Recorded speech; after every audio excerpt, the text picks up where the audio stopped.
Ford's Expedition has long been its biggest people mover, but now it's got some new competition. Can it still hang? What's up, folks? I'm Dave Undercoffler, editor-in-chief of Autolist.com, a sister company to CarGurus. Ford's Expedition was last updated in 2022, and it packs a stout twin-turbo V6 under the hood, plenty of interior space and practicality, and a new off-road oriented exterior trim. So is all that going to be enough to top newer rivals like the Toyota Sequoia, Jeep Wagoneer, and the 2025 Chevy Tahoe? Let's go spend some time with this and find out. But before we do, be sure to like and subscribe to this channel so you can get alerts on all of our future updates. All right, let's start with a look at the exterior first. As I mentioned, this was updated last in 2022, and that update included a redesigned grille and some redesigned headlights. And then we're testing the Timberline trim. That's sort of the off-road oriented version of the Expedition. It's about $74,000 to start. The loaded version you see here is about $84,000. So some of those Timberline highlights include the darkened out grille you see here. You're also gonna see orange accents throughout the exterior and the interior. And finally, down below, we've got some LED fog lights. Moving to the side, this is where you can really see the additional features that the Timberline package adds. We've got these unique 18-inch alloy wheels. They're wrapped in beefier tires. The suspension sits up a little higher. We've got 10.6 inches of ground clearance on this Timberline version. The suspension itself has been upgraded for better off-road capability. This color is called Forged Green Metallic, and then we've got running boards as part of our option package. And then at the back, we've got some Timberline badging. We also have the Expedition is sort of outlined in orange. Again, you're gonna see that throughout the vehicle. And then down below, we've got some additional silver trim. All right, let's take a look under the hood. All trims of the Expedition get this. It's a 3.5 liter twin turbocharged V6 engine. Here it makes 380 horsepower and 470 pound-feet of torque. On the limited trim, that power bumps up to 400 horsepower and 480 pound-feet of torque. Regardless of power output, all Expeditions have a 10-speed automatic transmission. Rear-wheel drive is standard on the base model, while all the rest of the trims get standard four-wheel drive. And then there's fuel economy. The version we're testing is rated at 15 miles per gallon in the city, 19 on the highway, and 17 overall.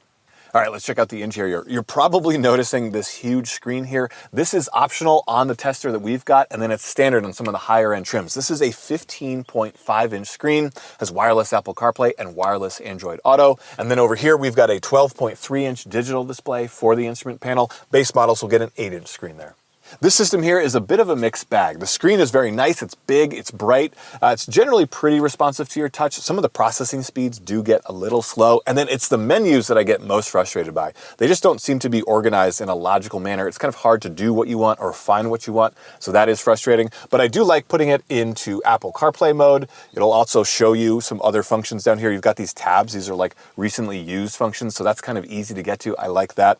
Down below that is a fixed section for the climate control. This knob down here defaults to the volume setting for your stereo, but you can also use it to turn up the fan speed of the climate control. That gets a little frustrating. Sometimes I just wish there was a separate knob for the fan speed so you're not hitting certain buttons and then turning the dial. But it is nice to have the climate control down here dedicated at all times. Our loaded tester also has heated and cooled seats up front and then a heated steering wheel, so you're going to find those functions also anchored down below.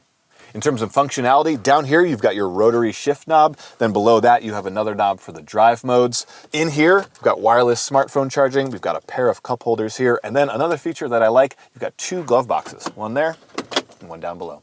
And as I mentioned, this is a Timberline model, so you're gonna see throughout the cabin, we've got some orange trim. You've got the contrast stitching here on the dashboard. That's on the seats as well. We've got some additional orange trim there. Overall, this interior is good, but not great. Why is that? It's because of the plastics. There are a lot of cheap, hard plastics throughout this cabin. This is a vehicle that can go up to $86,000, $87,000. That's just too much money to have stuff like this. That's just not gonna age well. That's pretty frustrating. All right, now let's take a look at second row space. Most trims of the Expedition are gonna be 8 passenger, meaning there's 3 here and then 3 in the back. Higher end trims will put captain's chairs here, and that makes it a 7-seater. But no matter which seating configuration you go with, the Expedition has among the most legroom in second and third row of all of its competitors. And you can see that in effect right here. I've got this seat to where I would have it if I'm sitting up there. I'm 6'1", so basically I'm sitting behind myself. And this seat, plenty of room as is, and I can actually go back even farther if there's no one behind me. I can also slide this quite a bit closer. So maybe you've got a car seat here and you're trying to get access to that kid from the front seat. That's pretty handy. So all 3 of these seats do slide fore and aft. And then if you wanted to, you can fold this down. I know there's no armrest or no cup holders, but it does give you a little more access. Maybe you wanted to crawl back there, but I'll show you in just a second. These seats very nicely and easily move out of the way. And then in terms of comfort, these seats actually recline. That's a nice little trick. And then down here, we've got our own climate control, including 2-stage heated seats for both of these outboard positions. Plus, we've got USB charge ports and a household outlet. All right, before we take a look at third row space, I want to show you one of my favorite features about this interior. Parents, you're going to want to pay attention to this. A lot of 3-row crossovers and SUVs, when you go to move this middle seat out of the way to get to the third row, they collapse on themselves. So that means you can't do that when there's a car seat there. But Ford has figured out a way that I can move this seat and get to that third row while keeping this car seat here. I think that's a great function. I've been using that with my kids, and I really recommend it. And then we've got third row space, and there's actually quite a bit of it back here. I really like that. We've got this middle seat to where I would have it if I were sitting there, so you can have 3 adults sitting tandem, and you're gonna have more than enough room. And then remember, this seat does have room to slide up forward, so if there's a kid here, you're gonna count on even more space back here. Another thing I like is that the floor down here is low, which means that my knees and my legs are not too close to my chest. So as an adult, you can sit back here pretty comfortably. Another thing I like is you've got power reclining functions on this side and on that side, and both of these outboard positions have their own USB charge port. But what I don't love are these seats themselves. The seat backs are kind of flat, and then the cushion just doesn't have a lot of padding to it. So if you're gonna be spending a lot of time back here, it's not gonna be super comfortable. And then there's the space itself. It's just a little too narrow to have 3 adults sitting side by side. So if you are counting on putting people back here, make sure they're kids. All right, let's talk cargo space. With the third row of seats folded up, you've got about 21 cubic feet of space as you see it here. If you fold those down, you're looking at about 64 cubic feet of space. That's about average for this segment. And then our Timberline trim has power folding second and third row buttons right here. That's pretty cool. And then a little bit of storage space underneath the floor, and you've got your jack there. All right, now let's talk driving impressions, and it's a bit of a mixed bag in the Expedition. What I like is the engine. It's a twin-turbo V6, 380 horsepower. I know the Chevy and the GMC competitors still have a V8, but you don't miss it in this Expedition. This absolutely has all the grunt you're gonna want. There's not really any turbo lag. It's got a lot of low-end torque. And then that engine is paired with a really nice 10-speed automatic transmission. The shifts are really seamless. It works well with the engine. And then you can tow up to 9,300 pounds. That's a really big boat or trailer. So all in all, the powertrain is a highlight of the Expedition. It's one of my favorite things about driving this SUV.